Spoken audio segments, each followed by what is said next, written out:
All right, listen up. If you want to be an exceptional performer, you have some certain things that you need to understand. You need to first understand that exceptionalism is nothing more than just deviation from the norm. Okay. You can be exceptionally bad at something, but you can also be exceptionally good at something. And if you want to be exceptionally good at something, you need to understand that becoming exceptionally good at something does come with a lot of pros, right? You're going to make a lot of money, you're going to be recognized, and you are going to be a professional in a certain area. All right. Now, what you also need to understand is being an exceptional also comes with the fact that you are deviating from the norm, which means that people aren't going to necessarily agree with the decisions that you decide to make. And since people don't necessarily agree with the decisions that you decide to make, you lose a lot of friends, you lose a lot of family, and you have a lot of people that just disagree with everything that you do. And this is kind of a lonely journey. But it's only a lonely journey until you find the people that are also exceptional people, and then they agree with the things that you do, and then you feel like a normal person again. There are a lot of pros that will absolutely outweigh the cons of being an exceptional person. I think the biggest pro for me is being an exceptional person pays very, very, very well. I don't think you get paid very good for being good at a lot of things. I think that's where an employee's wage comes. When you're just kind of good at tracking the spreadsheets, you're kind of just good at picking up phone calls, you're just good at checking people in. That right there gets you paid, but it gets you paid on a good rate, right? Now, if you're exceptional at something, let's say, I know it's a random one, HubSpot, for an example. If you're exceptional at HubSpot, you need to understand that companies, businesses will pay you not as an employee, but as a contractor to come and build their CRM, right? Build the HubSpot for them. For an example, I know a guy who is exceptional at HubSpot, which is probably why this idea came to me. And since he was exceptional at HubSpot, this corporation didn't pay him as an employee, and they didn't pay any of their employees to build out this HubSpot. As a matter of fact, they just paid this specific person who was my buddy, who is exceptional at HubSpot, to build the CRM for him. And they paid him hundreds of thousands of dollars to do it, right?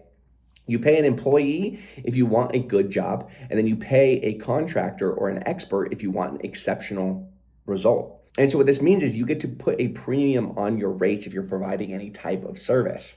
So you make a lot of money being an exceptional person at a certain thing. Now, it doesn't mean that you shouldn't be multifaceted. I think that you should absolutely be good at a lot of things, but I think you also need to be exceptional at a certain thing. Now, what you also need to understand is, alongside it being lonely, you also need to understand that it's going to come with a lot of sacrifice. In order to be exceptional at something, you need to sacrifice so much of your time in order to get to a goal that you don't even know if it actually is guaranteed or exists or not. What I can say is I've never met anybody who's given it their absolute all to be exceptional at something and they never achieved it. I see a lot of people who say that they tried for years and they just never been able to make it. And one of two responses that I have for that: either one, you need to just continue working at it because sometimes it just takes time to spending, depending on the niche that you're in. But two, I also question if they've actually been giving it their all, because I've never met anybody in my entire life who is genuinely hand on heart been giving it their all and then didn't succeed. So you need to understand that there comes with a lot of sacrifice. I mean, there were times in my life where I had to sacrifice women.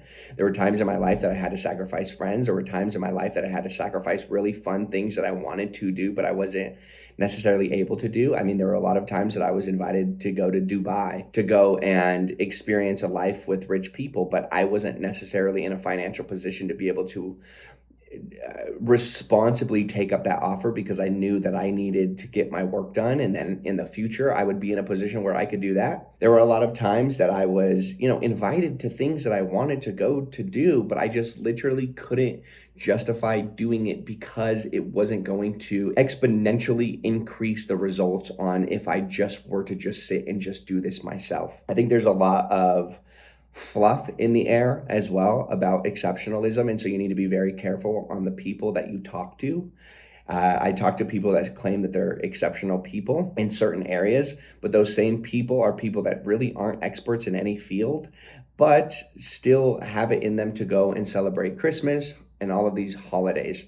Like I said, when it comes to sacrifice, you need to understand that sacrifice isn't just saying no to things that you didn't really want to do to begin with, okay? Sacrifice is saying no to things that you want to do, but you don't do them because you have to focus on certain things. For an example, holidays. I would love to be able to fly in and see my family for holidays. I would love to do it. I can afford to do it, and it wouldn't take a massively negative impact on my business at all.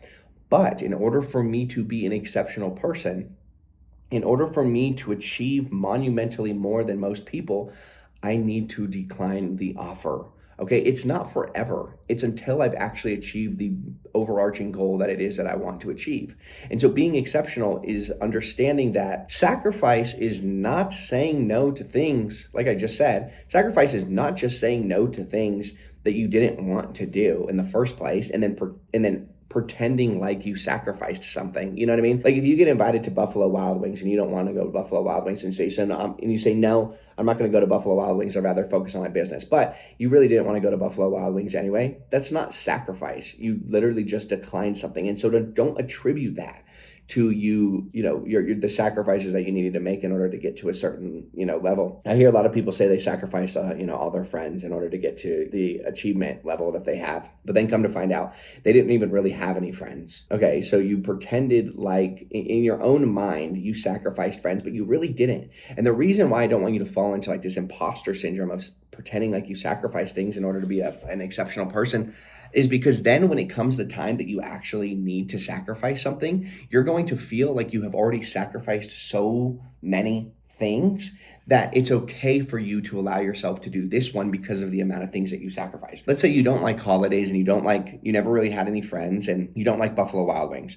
And so you don't go to the holidays, you don't go to Buffalo Wild Wings, you never had any friends anyway, so you don't have friends now. And you attribute that all to the amount of things that you've sacrificed in your life. Well, they weren't really sacrifices. So then when a time comes that you actually need to sacrifice something, you're going to feel like you had already sacrificed all of those things. And this is the time that you now don't need to sacrifice. Okay. It's an imposter syndrome that is just ridiculous. I had a buddy who, pretended that he was rich for so long that he never actually did any work because he had already convinced everybody that he was rich. Like imposter syndrome is a very serious thing. I guess all in all, to be an exceptional person takes sacrifice, it takes commitment, and you need to delude yourself into thinking that you are higher than yourself, right? Like me, for a long time, I pretended like I was rich, not on a imposter syndrome style thing. I just would have convinced myself that I was already a millionaire. And so in order for me to live up to this, I needed to do the things that millionaires did. And I think this held a lot of weight for my success. I would, live on a schedule that a millionaire would live on. I was like, okay, Hunter, you're already a millionaire. You got like $5,000 in your bank account. And I said, Hunter, I'm already a millionaire. So since I'm a millionaire, what do millionaires do? Well, one, they wake up nice and early. They eat whole foods. They think positively. They believe that their input is their output.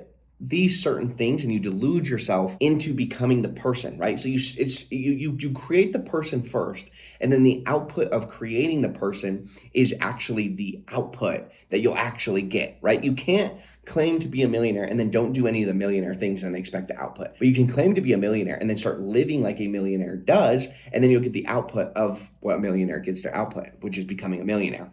So all in all, exceptionalism is quite difficult. You need to genuinely put thousands of hours into a specific craft and become an expert at a certain thing. And then once you become the expert at a certain thing, then you can self-diagnose exceptionalism. But I also don't think that exceptionalism is just being really good at one thing. I think it's being multifaceted and then being an exceptional person, but exceptional at one specific thing in each industry. You need to be exceptionally competent. You need to be exceptionally capable. You need to be exceptionally smart. You need to be all of these things. That is what exceptionalism is. You can't just be a low-life loser who's living in his mom's basement and you're exceptional at wanking your ween, right? That is not exceptionalism. You're a dickhead. In general, you need to be multifaceted, exceptional as a human being. And this just comes with sacrifice. It comes with hard times. But as we know, hard times create tough men. And that's what we need in this world. So other than that, I'll end this video off.